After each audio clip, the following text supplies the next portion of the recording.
But the person that we do have here as our next speaker is a highly respected voice here in Germany. She was once a candidate for the federal presidency, and she's now the president of the Berlin Governance Platform. Delighted to see you here and welcome her to the stage, Professor Dr. Gesine Schwan.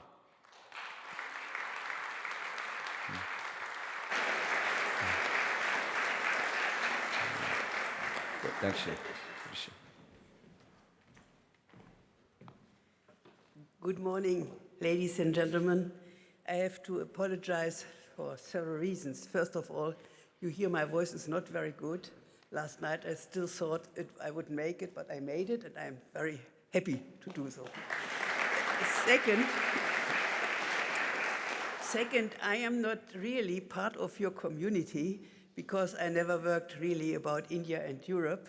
I worked a lot about Europe and Germany and Eastern Europe and United States, but I was invited to come, and it was, in fact, very exciting and challenging for me because during the last years, more and more, even those who have not been specialized in Southeastern or in India have found out how dependent we, the Europeans and the North, are on the global South. I find that very good and very helpful, and therefore finally when I was invited to come to say a few remarks about India, the future of relationships between India and Germany, and I would extend that to India and Europe, I am happy, and I will extend some remarks, just 10 minutes, that's what was told to me.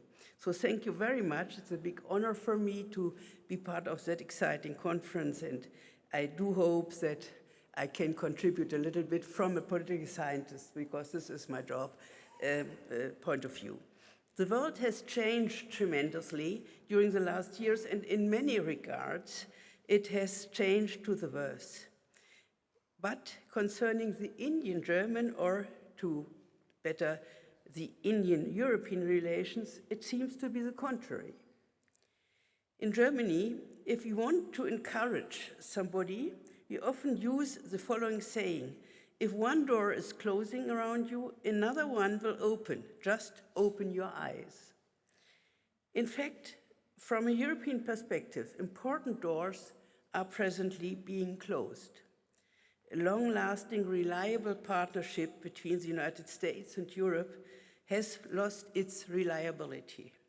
With Donald Trump in power, nobody knows what will be his next idea for political position concerning the war in Ukraine, as well as the situation in the Near East, the state of the American democracy, and in general, the American-European relations. Russia has opened a new period of aggression, primarily against Ukraine, but also with hybrid strategies against Europe, which seems now to represent for Putin the core of the hostile West, as he wants to take profit from any opportunity to cooperate economically with Donald Trump. China has not changed her main political orientation, but enforced her political and economic rivalry against the United States, partly also against Europe, and announced a number of times that she will unite Taiwan to the mainland. We have no more bipolar, but a multipolar order, and within a competition between democratic and authoritarian or even autocratic political systems, even if they all call themselves democracies. But even within the big poles, there are inhomogeneities.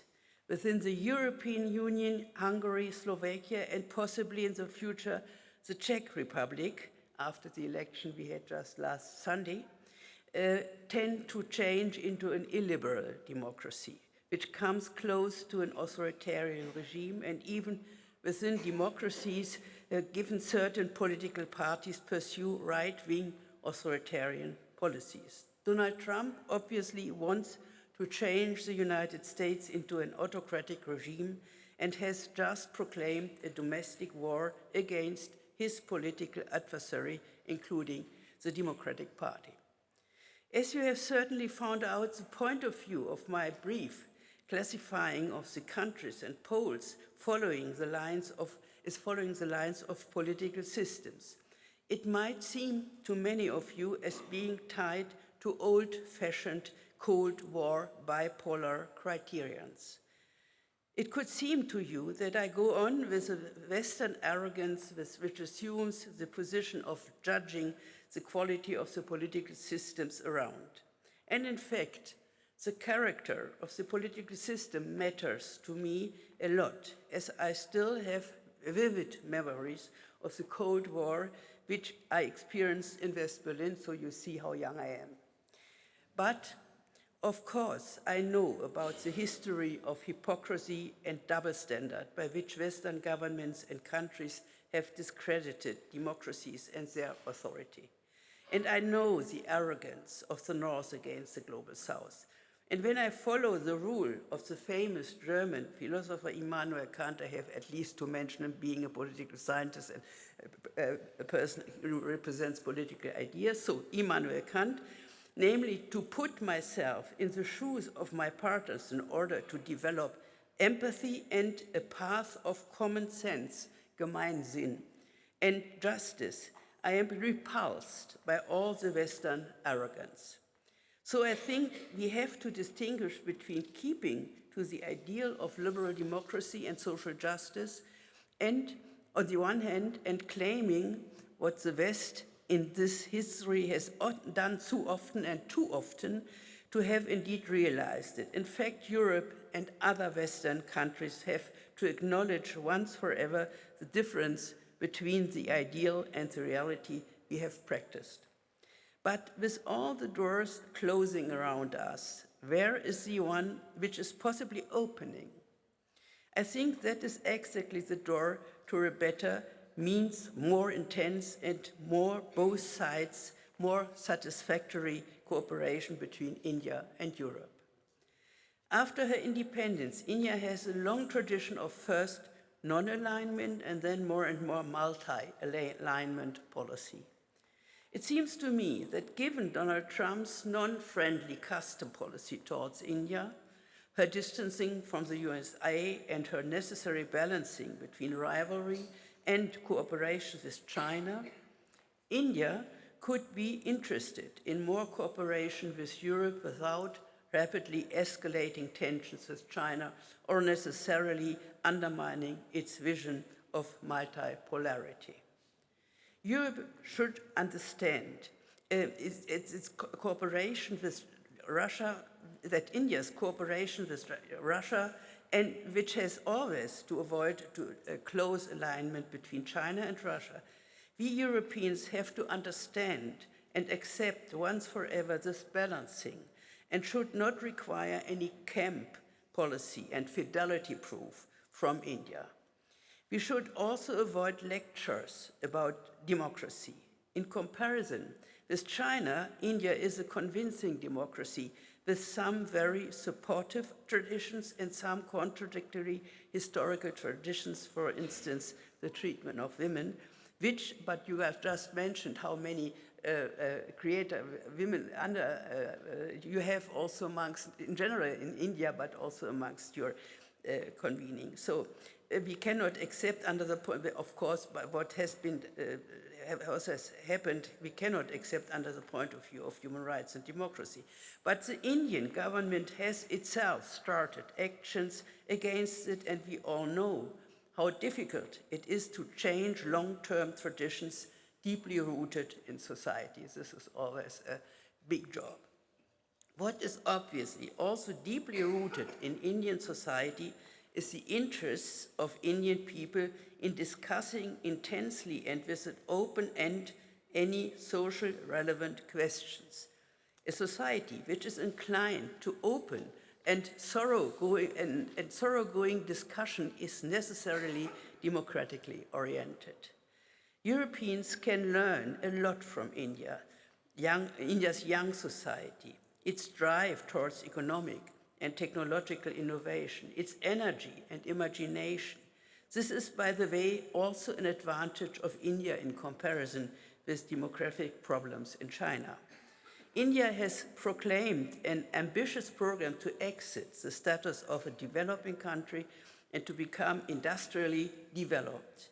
This is another promising base for a fruitful cooperation between India and Europe, and I would wish that Europeans would be so naturally kind or spontaneously oriented towards the future as India is, because to change from a developing country into a developed country, of course, this is an obvious perspective. But where do we change? Maybe we could find some points where we are underdeveloped and then find a developed future. But this is, of course, not the real issue or the real exit out of that problem. But to have the natural vision of progress, the natural vision of getting better, is extremely important, also to support democracy. We know that from political culture research. And there we can learn a lot of this natural, spontaneous kind of optimism, positive view of the future, which helps in every part of our society and in all our activities. Last not at all least, India perceives Europe as a good ally which will be more influential globally in the next decade. 62% of Indians believe the EU will be more influential globally in the next decades. This encourages Europeans who are told very often stories of decline of Europe in the global context. That was really for me very astonishing, that India or Indian people following this research thinks that Europe will be more important, whereas we in Europe always compare our figures of population, etc., and we are all declining in comparison with other regions of the world. And there, suddenly I read that India's population thinks that we will be more important. This is, of course, wonderful. So thanks for this Indian optimism. And India has such a rich and diverse culture, such a rich tradition of spirituality. This seems to me extraordinarily important because I'm afraid that our European countries do lack such a spirituality. We have, somebody spoke about enthusiasm, and I think to be Begeisterung, to be enthusiastic, you need some spirit, you need some spirituality. It's not just that you can calculate well, you have to calculate well if you are an entrepreneur and even if you are a political scientist. But if you want really to find something new, some innovation, you have also to have some spiritual dimensions, otherwise that won't work. We have a wonderful, and in Europe, we have a wonderful and diverse cultural heritage which could inspire us for the future, but we need more immaterial attractivity. To become rich, to accumulate material goods, to attract workforces by high salaries, all this is not unimportant, but it should be integrated in deeper dimensions and feelings of spirituality. This what promises as a really richer future. I do hope that the future of European-Indian relations is so multidimensionally as is India's spirituality.